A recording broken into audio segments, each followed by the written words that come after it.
Vous me dites top, comme ça j'appuie en même temps que vous. Oui, top.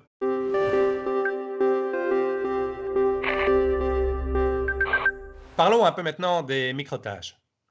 Alors, quand on discute avec les plateformes du statut de leurs travailleurs, des livreurs, des chauffeurs, elles, invariablement, elles prétendent que ce sont des prestataires indépendants.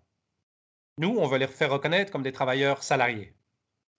Et un des critères importants pour savoir dans quelle catégorie on se trouve, c'est justement de savoir s'ils ont l'autonomie de l'organisation de leurs tâches. Et quand on regarde dans les faits, on peut voir que l'algorithme qui organise leur travail les considère vraiment comme des gens très très peu autonomes. Parce que cet algorithme, il ne leur donne pas une mission à organiser eux-mêmes. Il leur donne même pas des tâches. Elle ne leur donne même pas des tâches. Elle leur donne des morceaux de tâches, des micro-tâches qui se succèdent les unes après les autres. Prenons l'exemple d'un coursier à vélo qui doit livrer un repas.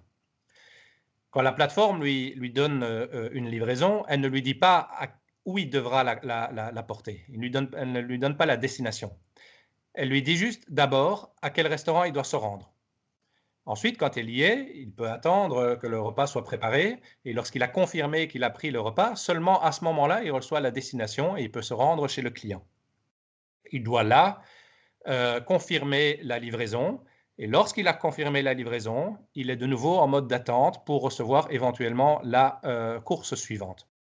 Donc on voit bien que on ne reçoit que des petits morceaux.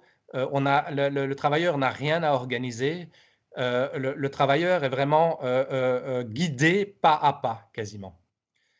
Alors moi, j'appelle pas ça de l'indépendance. Je n'appelle même pas ça du partenariat. Pour moi, c'est vraiment de l'infantilisation.